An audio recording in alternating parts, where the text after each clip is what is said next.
लोगों को पता ही है कि हम लोगों ने भागीदारी परिवर्तन मोर्चा की घोषणा 22 जनवरी 2022 को की थी।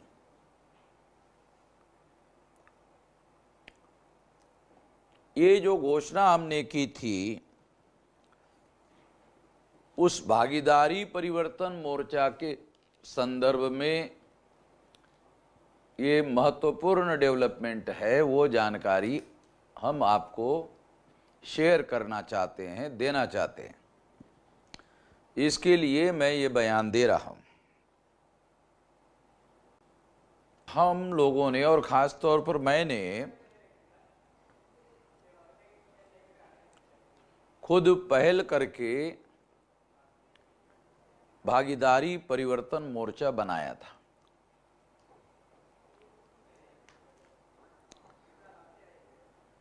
इसके बनने की प्रक्रिया पिछले साल से चल रही थी और लगातार इस प्रक्रिया को हम लोग चला रहे थे।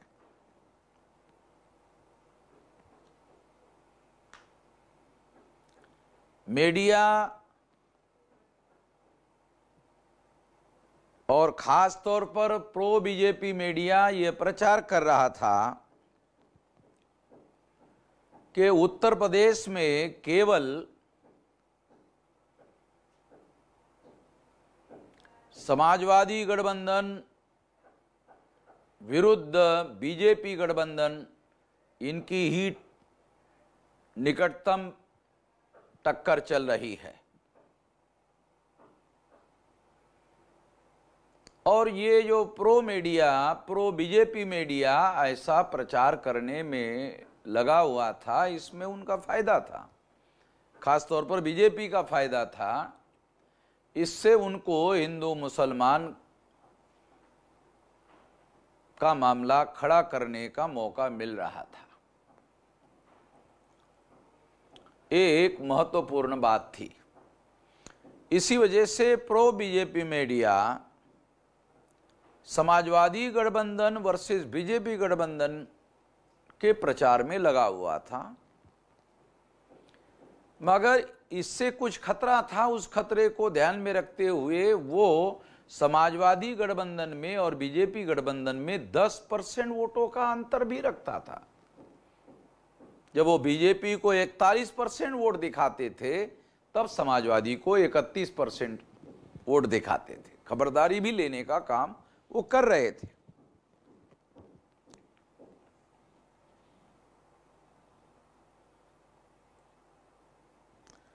तो इस तरह से ये प्रो बीजेपी मीडिया इस तरह का माहौल बनाने के पीछे लगे हुए थे।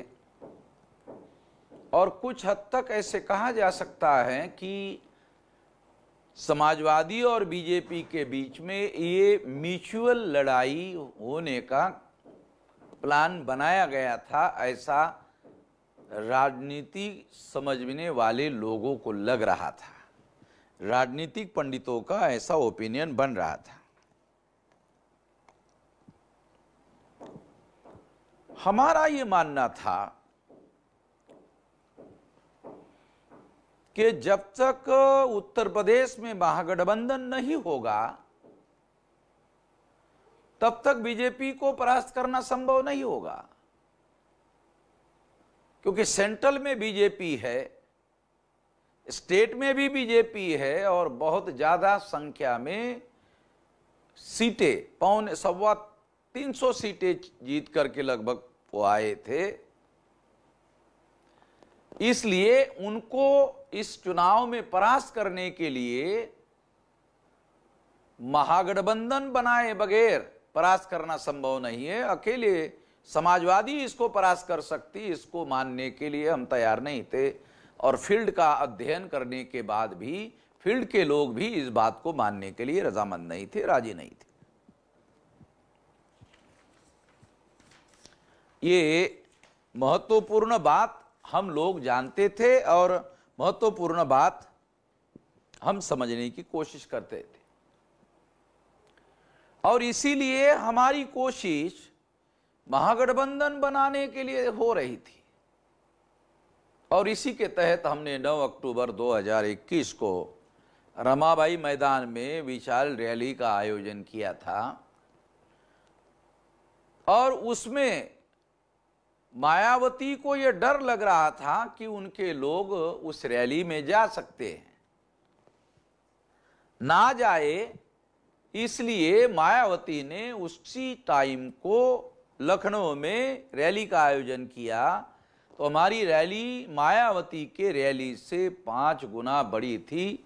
5 गुना में 1 गुना लोग उनके पास थे, इतनी बड़ी हमारी विशाल रैली थी। ये प्रयास महागठबंधन बनाने की दिशा में हम लोग आगे बढ़ रहे थे। और इसके पहले हम लोग जो छोटे छोटे दल थे, जिले लेवल के, 2 जिले लेवल के, 3 जिले लेवल के, 4-5 जिले के लेवल के जो कार्यकर्ता थे, संगठन थे, उनका हम लोगों ने गठबंधन बनाया था। लगभग 18 दलों का गठबंधन हमने बनाया था और इसको लेकर हम चल रहे थे। और इसको लेकर हम लोग चल रहे थे और ये सोचकर चल रहे थे कि यदि समाजवादी पार्टी के साथ अब हमारा गठबंधन बनने के बाद गठबंधन होता है तो ये महागठबंधन हो जाएगा। यदि कांग्रेस के साथ होता है तो ये गठबंधन की जगह महागठबंधन हो जाएगा, क्योंकि कांग्रेस उत्तर प्रदेश में चाहे कमजोर पार्टी हो मगर है तो राष्ट्रीय पार्टी, इसलिए उसके साथ गठबंधन से ये गठबंधन महागठबंधन हो जाएगा। और यदि एमआईएम के साथ हमारा गठबंधन होता है, ओवैसी साहब के साथ हमारा गठबंधन होता है, तो ये महागठबंधन हो जाएगा। ऐसा हम लोगों को, सारे उत्तर प्रदेश के लोगों को बताना हमने शुरू किया।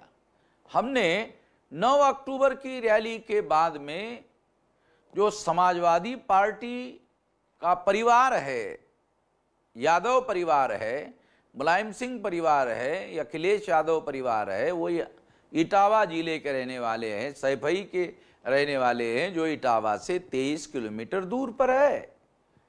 हमने वहां पर जीआईसी मैदान, गवर्नमेंट इंटर कॉलेज के मैदान पर हमने रैली आयोजित की और हमने जानकारी की कि क्या समाजवादी पार्टी ने कभी जीआईसी ग्राउंड पर कोई रैली आयोजित की थी? तो कहा कि आज तक उन्होंने कभी भी जीआईसी मैदान पर रैली आयोजित नहीं की थी। हमने उसी ग्राउंड को बुक किया और उस ग्राउंड को हमने भर दिया, पूरा भर दिया, और समाजवादी पार्टी के इतिहास में उन्होंने कभी इस तरह का वो ग्राउंड नहीं भरा था, वो ग्राउंड हमने भर के दिखाया।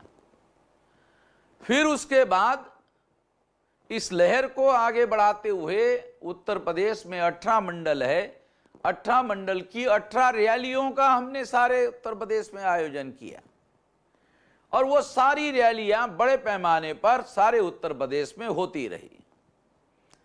जब सारे उत्तर प्रदेश में बड़े पैमाने पर बड़ी रैलियां होती रही तो इन रैलियों में सहभागी होने वाले लोगों की संख्या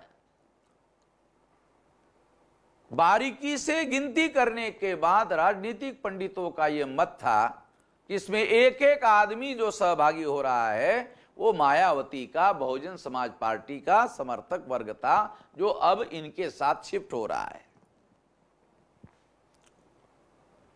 एक महत्वपूर्ण डेवलपमेंट हो रहा था। इसी प्रक्रिया में हम महागठबंधन बनाने में लगे हुए थे और हम ये घोषित भी कर रहे थे, लगातार अपने बातों में बता भी रहे थे, भाषणों में बता रहे थे कि हमारी वार्ता समाजवादी से चल रही है, हमारी वार्ता कांग्रेस से चल रही है, हमारी वार्ता एमआईएम के लोगों के साथ भी चल रही है। ये बात हम लगातार अपने कार्यक्रमों में बताते चल रहे थे और ये भी कह रहे थे कि जिनके साथ हमारा पहले गठबंधन होगा वो हम पहले घोषित कर देंगे, ऐसा भी हम लोग कह रहे थे।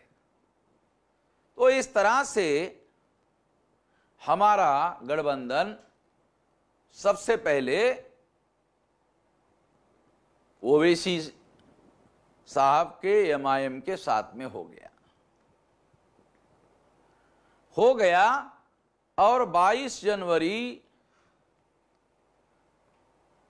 2022 को हमने रिनासेंस होटल में बहुत बड़ी क्राउडेड प्रेस कॉन्फ्रेंस लेकर के घोषित किया। उस कॉन्फ्रेंस में हमने भागीदारी परिवर्तन मोर्चा घोषित किया। पहले हम लोगों ने राष्ट्रीय परिवर्तन मोर्चा बनाया था, उसका नाम थोड़ा बदलकर भागीदारी परिवर्तन रखा गया। और ये जो भागीदारी परिवर्तन बनाया गया, तो उसके प्रेस कॉन्फ्रेंस में 3 महत्वपूर्ण बातें घोषित की गई। एक, कि हम 5 दल के लोग मिलकर, जिसमें मुख्यतः हम 3 दल थे, मगर टोटल दल 5 दल थे, छोटे 2 दल थे, तो उसमें मेजर 3 दल थे। एक एमआईएम था, दूसरा राष्ट्रीय परिवर्तन मोर्चा के अंदर शामिल समस्त घटक दल थे, बहुजन मुक्ति पार्टी भी उसमें शामिल थी, और बॉबी सिंह कुशवाहा की पार्टी जन अधिकार पार्टी भी उसमें शामिल थी। तो इनके द्वारा हम लोगों ने ये घोषित किया कि 3 और लगभग 5 दलों के साथ लोगों को मिलकर भागीदारी परिवर्तन मोर्चा हम लोगों ने बनाया है, और ये हम इसको घोषित कर रहे हैं, हम मिलकर उत्तर प्रदेश के चुनाव में चुनाव लड़ेंगे। दूसरी बात ये घोषित की गई, सवाल पूछा गया कितनी सीटें लड़ोगे, तो घोषित किया गया 403 सीटें लड़ेंगे। और उसके साथ साथ ये भी घोषित किया गया कि क्या सीटों का बंटवारा हो गया, तो ये भी बोल दिया गया कि 380 सीटों पर हमारी सहमति हो गई है, 5% सीटों पर हमारा बातचीत चल रही है, उस सीटों पर विवाद है, उस पर हम लोगों को 5% सीटों पर हम बहुत आसानी से ये मामला 3 दिन में हल कर देंगे। ऐसा ये प्रेस कॉन्फ्रेंस हुई, और वो प्रेस कॉन्फ्रेंस बहुत धमाकेदार हुई और सारे देश भर में इसकी चर्चा हुई, बड़ी चर्चा हुई। बाद में ओवैसी साहब हैदराबाद चले गए। हैदराबाद जाने के बाद ओवैसी साहब 26 जनवरी को वापस आए, और 26 जनवरी को सोशल मीडिया का एक कार्यक्रम आयोजित किया गया। उस कार्यक्रम में मुझे भी बुलाया गया, और उस कार्यक्रम में 2 सीटों पर समर्थन देने का ऐलान करवाया गया, तीनों के द्वारा, बाबू सिंह जी के द्वारा, मेरे द्वारा और ओवैसी साहब के द्वारा। मुझे वहां थोड़ी हैरानी हुई, क्योंकि जब मेरे सामने कागज रखा गया, उस कागज में पंडित झा नाम के व्यक्ति को साहिबाबाद से कैंडिडेट बनाया गया। मुझे पहले बताया नहीं गया, मुझे जानकारी नहीं ली गई, मेरे नोटिस में नहीं रखा गया, और अनाउंसमेंट करने का जब समय था, उसी समय टेबल पर मुझे कागज दिया गया। तो मैंने अवरोध करना अच्छा नहीं समझा, इसलिए मैंने ये सोचा कि मैं अभी ये बात कह देता हूं, इस पर बाद में बात कर लूंगा। तो पहले तो यहां से ये बात जो है ये गड़बड़ होना शुरू हो गया। मुझे नहीं मालूम था कि इसके बारे में बाबू सिंह कुशवाहा की सहमति पहले ली गई थी या नहीं ली गई थी। यह भी आश्चर्यजनक बात थी कि एमआईएम के तरफ से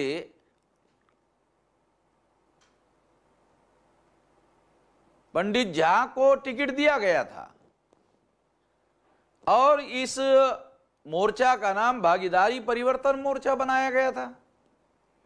तो हम समझ रहे थे कि एमआईएम मुसलमानों के प्रतिनिधित्व के लिए देश में लड़ाई लड़ रही है, ये लड़ाई लड़ना जायज है और उनको रिप्रेजेंटेशन मिलना चाहिए, संख्या के अनुपात में मिलना चाहिए। ये हम पहले से बात करते थे और अगर कोई ऐसा बात कर रहा तो ये बात जायज है, ऐसा हम मानते थे। ये बात सोचकर मुझे बड़ी हैरानी हुई इस बात की कि एमआईएम के तरफ से पंडित झा को टिकट देकर भागीदारी देने का प्रयास किया, जिनके पास ओवर रिप्रेजेंटेशन है और जिनके पास देश की व्यवस्था पर पूरा तरह से कब्जा है, उनको भागीदारी, जिनको भागीदारी देने की जरूरत है उनको नहीं दिया गया, जिनको देने की जरूरत नहीं है उनको दिया गया। तो ये बहुत बड़ी हैरान करने वाली बात थी। वहां से मुझे थोड़ा खटका लगना शुरू हो गया। ये सोचने वाली बात है कि जब 22 तारीख को यह ऐलान हुआ, भागीदारी परिवर्तन मोर्चा का जब ऐलान हुआ, तो इससे समाजवादी पार्टी के लोग मायूस थे और बीजेपी के लोग बम बम थे, बड़े खुश हो रहे थे। उनको ऐसा लग रहा था कि हमारे गठबंधन से समाजवादी पार्टी का नुकसान होगा और भारतीय जनता पार्टी का फायदा होगा।